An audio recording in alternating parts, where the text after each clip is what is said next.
नमस्कार, सुप्रभात, जय श्रीराम मित्रांनो. दिवाळी झाली तरी आभाळ जायचं नाव घेत नाही. मागे सोयाबीनचं खूप अतोनात नुकसान केलं आणि आताही कापसाच्या मुळावर उठलेलं आहे. खूप शेतकऱ्यांचा कापूस वेचणेविना राहून गेलेला आहे आणि अतोनात नुकसान शेतकऱ्याचं होत आहे. हा पाऊस काय जाण्याचं नाव घेत नाही आहे. असं वाटतं की वातावरण हे बदललेलंच आहे. दोनच ऋतू आहेत असंच वाटतंय, पावसाळा आणि उन्हाळा. उन्हाळ्यातसुद्धा पाऊस आणि म्हणूनच शेतकऱ्याचं खूप नुकसान होत आहे. हे पहा, आभाळ खूप पसरून आलेलं आहे.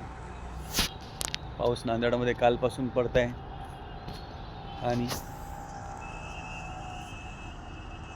या दिवसातसुद्धा, थंडीच्या दिवसातसुद्धा एवढं हे नुकसान करत आहे. म्हणून शेतकऱ्यांना खरोखरच आई तुळजाभवानी, बळदेव या सगळ्या संकटामधून बाहेर येण्यासाठी शक्ती देव आणि माझा शेतकरी राजा सुखी, समाधानी आणि समृद्धी यावी अशी परमेश्वराची चरणी प्रार्थना करतो.